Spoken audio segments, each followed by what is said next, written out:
Hello my friends and welcome back to the channel. Today I've got a different kind of video for you. It's going to be a little less polished, a little less snippety snipped. It's going to be focused around an idea that I had after talking with someone who commented on one of my TikTok videos. These are my favorite books that I haven't finished yet. Let's get into it. The first book that I'm going to be featuring today is The Dying Grass by William T. Vollman. Now, William T. Vollman is an interesting person for a lot of different reasons. He writes mainly like these doorstop kinds of books. Like, they're big, they're beefy boys for the most part, and he writes on a like crazy wide variety of topics. Like this one right here, which I'll get into in a little bit, is historical fiction about the Nez Perce Native American War. But he also has like a lot of nonfiction work focused around like the climate disaster that's upon us, aesthetics of femininity in Japanese theater, and then not to mention even just his other novels are insane. I think I've got one like right here that I picked up recently. Yeah, right here. William T. Vollman, You Bright and Risen Angels. Just listen to this. In the jungles of South America, on the ice fields of Alaska, the plains of the Midwest, and the streets of San Francisco, a fearsome battle wages. The insects are vying for world domination. The inventors of electricity stand in evil opposition. Bug, a young man, rebels against his own kind and joins forces with the insects. Wayne, a thug, allies himself with the malevolent forces of electricity and vows to assassinate the praying mantis who tends bar in Oregon. A brusque La Pasionara with the sprightly name of Millie, I don't even know what those words mean, Millie leads an intrepid band of revolutionaries. Insane, right? Meanwhile, The Dying Grass is nothing like that. Like I said earlier, The Dying Grass is historical fiction based around the Nez Perce Native American War between Oliver Otis Howard, General Howard of the U.S. Army, and the assembled tribes of the Nez Perce Native Americans, led by Looking Glass and Whitebird, but the most famous chief of this tribe is who is known to the white folk as Chief Joseph, and to his own people by the name that I will absolutely butcher, and I am so sorry. I looked up and just, nope, nothing is coming out of this tongue properly, but Heinmat Teokalect, definitely said that wrong, but yeah, him, he's the other main character in opposition to General Howard. Now, the interesting thing about this novel is it refuses kind of to pick sides. It shows that what the United States military is doing is definitely unconscionable. Even most of the American soldiers will point out like, yeah, it was their land, but you know what, we're following orders. It also like gives this weird, not even weird, but wonderful, nuanced look at General Howard, who was a Civil War general who lost his arm, and was instrumental in trying to get the freed slaves the things that they were promised by the U.S. government. Howard University bears his name because he was such a champion of African Americans and their rights. To then see him just deal with a brutal hand, the Native Americans, is incredible, right? But Vollman, who like just voraciously researches everything he does, refuses to paint the natives as like the quote-unquote noble savage myth or stereotype. Like, he shows that they're very much like defending their land, running from a hostile and militarily a superior force of arms. But he also shows that like the three Red Blankets, who are a group of characters from the native side, they kicked off a lot of the violence through a raid on a homestead. Add to all of that the fact that like it's a weird book. Like, it'll end up on Weird Books one day when I eventually finish it. But like there's a lot of like stream of consciousness from everyone in like an army camp. It's like you're walking through an army camp and getting little snips and clippets of everyone's conversations or thought processes. The same thing happens at the camps of the natives, and it all just weaves together into this wonderful like gestalt of humanity at its worst. It's really interesting. And as you can guess, the main reason I haven't finished it is because it is so thick. There's where I stopped.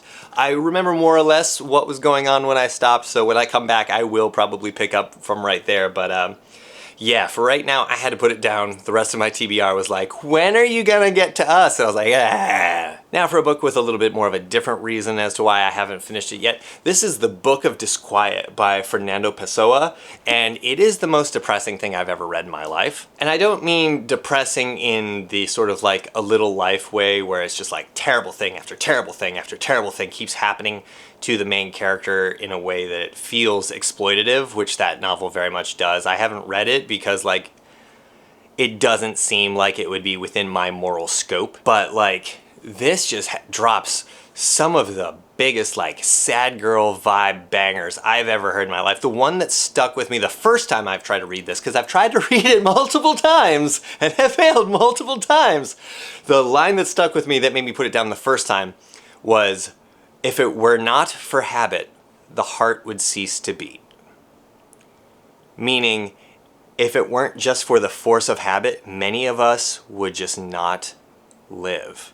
The thing that's keeping us going is habit, not any love of life, not any reason to be alive, just pure habit.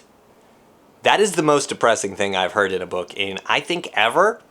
And it's so beautifully written is the problem. Like it would be so easy if this book were just crap to not read it and be like, nah, it's sad, it's not for me. But it's so well written. And the fact that Pessoa himself is like highly regarded within the world of literature, I kind of have to. Like I won't be able to rest knowing that I haven't explored his like oeuvre, if you will. But damn. All right, the next one that a lot of people have actually been clamoring for on Weird Books, and yeah, you knew it was going to be on this list. This is Infinite Jest by David Foster Wallace, and once again, the reason for why it wasn't finished, pretty clear. It's a doorstop book. It's a beefy boy. Hashtag beefy boys up in the chat. Let's get some beef in the chat. What am I even saying? This novel has everything, essentially. Like, think of something, it's in there, plus the kitchen sink. It focuses around tennis, some sort of weird, like, weaponized entertainment that makes people just watch it until they just waste away to nothing. Excessive drug use, secret agents, cross-dressing secret agents, blocks of text, blocks and blocks of text. And if I can find one right now, hold up. I can't find any right now, which is weird because they're everywhere. But footnotes galore also in this book. This book can be a bit of a chore. Please don't come after me, lit bros. I promise you the 25% of it that I've read I really enjoyed, but it is a little exhausting. So I will come back to it at some point, but I just didn't have the bandwidth for it the first time I tried. And next time I kind of just got to do it in one shot. Otherwise, I'll put it down again. So yeah, Infinite Jest, David Foster Wallace. Love the book, but I haven't finished it. And then the last novel on this list is actually the newest one. This is going to be Antkind by Charlie Kaufman. Charlie Kaufman is one of my favorite filmmakers. He's, think of a weird movie, he's probably had some sort of hand in it. He wrote Eternal Sunshine of the Spotless Mind. He wrote Adaptation, which is a wild Nick Cage movie where Nick Cage plays himself. Well, he plays Charlie Kaufman. And also Charlie Kaufman's identical twin brother, who doesn't exist, but still got a screenwriting credit for the movie. What a weird guy. Schenectady, New York, which is also another like deeply haunting movie. I just became fucking Porky Pig there for a second. Schenectady, New York was a movie that Charlie Kaufman made as sort of an existential horror film where there's nothing particularly scary about it, but it forces you to confront your own existence in a way that is meant to terrify you, and it works really well. So needless to say, his first novel being this damn long is gonna be a wild ride. And I got about 25 pages in, and I knew that I did not have the bandwidth for it at that time. I was really enjoying it, but let me tell you, this opening chapter that I read involved a film critic driving somewhere to meet someone who says they have this great find of a film, and along the way, like an insect hits his car windshield, and he's certain that there is a tracking device in it that one of his rivals is trying to find out where he's going and scoop him on this review that he's trying to do. It's insane. It's insane, and that's the normalest part of it, because I've read the cover here, and man, if that was weird, I ain't seen nothing yet. So I will get back to Antkind by Charlie Kaufman eventually, but I have to marshal my intellectual powers for it to be able to withstand the psychic onslaught that Charlie Kaufman has planned for me. So there you have it, my friends. As I said at the outset, a little bit different video, probably a little shorter than normal, but yeah, those are my favorite novels that I haven't finished yet. I will get back to them eventually, and then when I do finish them, expect all of them to either show up on Weird Books or Sad Books in the case of the Book of Disquiet, on TikTok, which segues amazingly. If you somehow got here first before my TikTok, I do tons of great book reviews of weird books, classics worth your time, and sad books over there, so go follow me at Gen Insight. On Instagram, I am at Gen_Insight because someone else had my name. And as always here, please subscribe, like, share, comment. What's your favorite book that you haven't finished yet? Because I'm sure I can't be alone for some of these. In particular, Infinite Jest. I'm sure I can't be alone. But as always, thank you so much for watching. I really do appreciate it. And hey, see you next time. Love you.